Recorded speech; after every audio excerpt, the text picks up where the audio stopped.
účastníkmi, tak ako každoročne môžeme privítať delegáciu Poľskej republiky, predstaviteľov Stowarzyszenia kombatantov misií pokojových na čele s viceprezidentom Jerzy Banachom a samozrejme delegáciu Českej republiky na čele s predsedom československého legionára Karlom Černochom.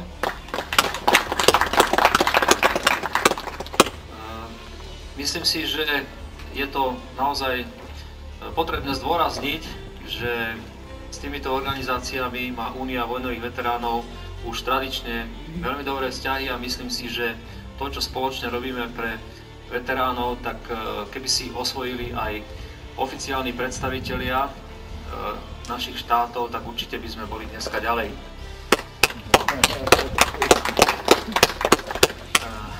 Ja by som len v krátkosti chcel pripomenúť, že tento pochod je súčasťou aktivít, ktoré Únia vojnových veteránov organizuje každoročne pri príležitosti Medzinárodného dňa príslušníkov mierových síl OSN spolu s ďalšími akciami, ktorými sú medzinárodný turnaj v malom futbale a strelecký memoriál na počesť padlých. Tieto tri akcie každoročne organizujeme a popri tom tento rok sme ich rozšírili o ďalšie aktivity.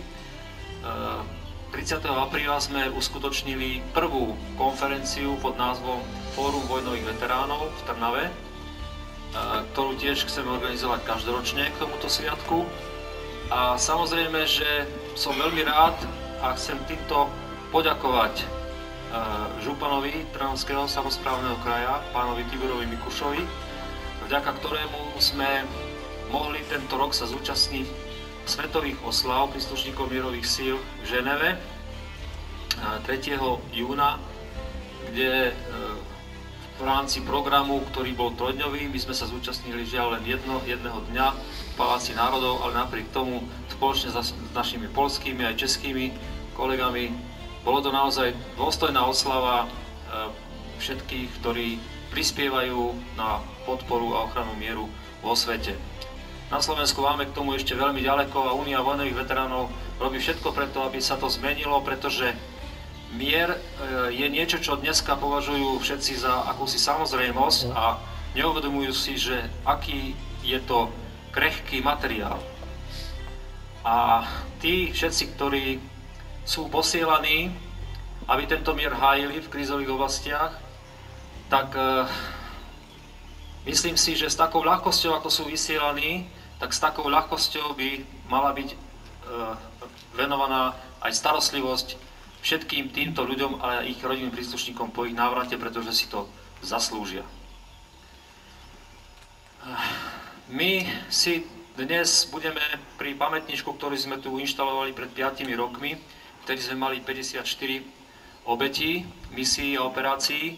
K dnešnému dňu žiaľ pribudli ďalší traja, čiže ich je 57. Po tomto slávnostnom akte nástupe k pochodu pôjdeme položiť aj veniec k tomuto pamätničku, aby sme si spomenuli aj na nich. Ale už teraz by som vás chcel poprosiť, ako vzdanie úcty všetkým padlým, aby sme im dali minútu ticha. Kristina Banach.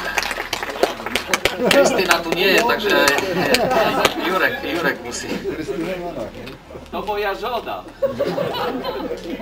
Jacek Milkovský. Miroslav Kačmáš. A František Zakopal.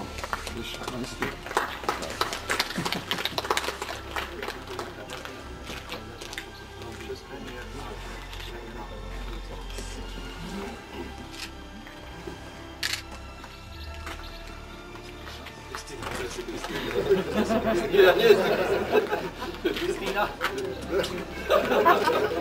To je pro dnešek Kristýna. To Kristýna pana poslouchá.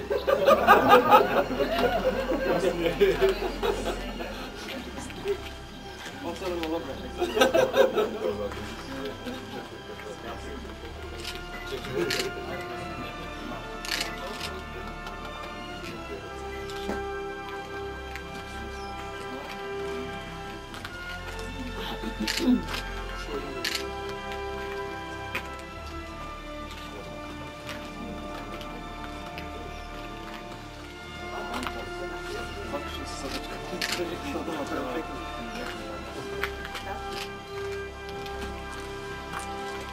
Możemy stąd.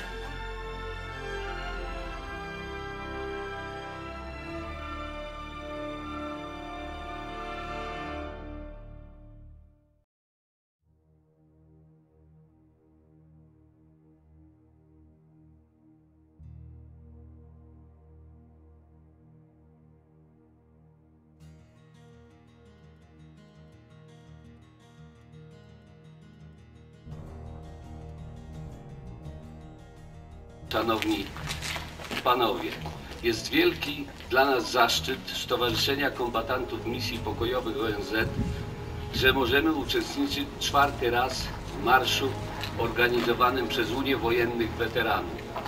Kapituła Polskiego Stowarzyszenia Weteranów przyznała medal w 25. rocznicę nadania Medalu Pokojowej Nagrody Nobla i otrzymał ten medal pan Franciszek Kosza. Poprosimy pana Franciszka. Jest czy nie ma? Jest pan Franciszek, tak? Polscy żołnierze od 60 lat uczestniczą w misjach pokojowych. Rozpoczęli w Korei w 1953 roku. W zeszłym roku była 60. rocznica udziału Polaków w misjach pokojowych Organizacji Narodów Zjednoczonych.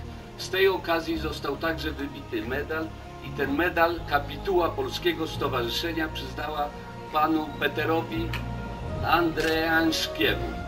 Bardzo proszę.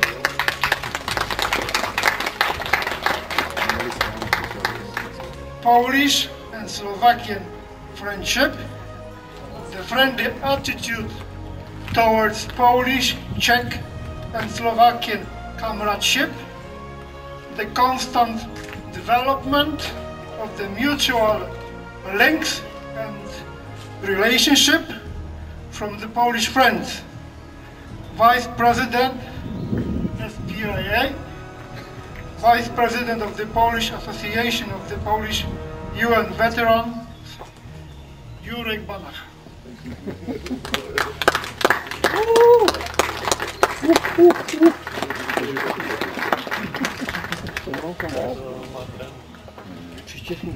Szanowni Państwo, wracając 2 tygodnie temu z Lyonu, z siedziby Międzynarodowego Stowarzyszenia Żołnierzy Pokoju, prezydent tego stowarzyszenia, pan Laurent Atar-Bayrou, prosił, żeby wszystkim uczestnikom dzisiejszego marszu przekazać najlepsze życzenia i żeby wszyscy weszli na Rakitów, a ja jako wiceprezydent też wszystkiego najlepszego Wam życzę, tego stowarzyszenia i miłego marszu. Wszystkiego najlepszego. Nešli sami, minimálne v dvojici, a aby ste si vzájomne, ak by náhodou, nedaj Bože, sa niečo prihodilo niekomu, aby mu ten druhý mohol pomôcť. No a vidím, že sme sa predsa len dočkali pána ústredného tajomníka Slovenského zväzu protifašistických bojovníkov. Vilko, prosím ťa, poď tu medzi nás. Pána Williama Longavera.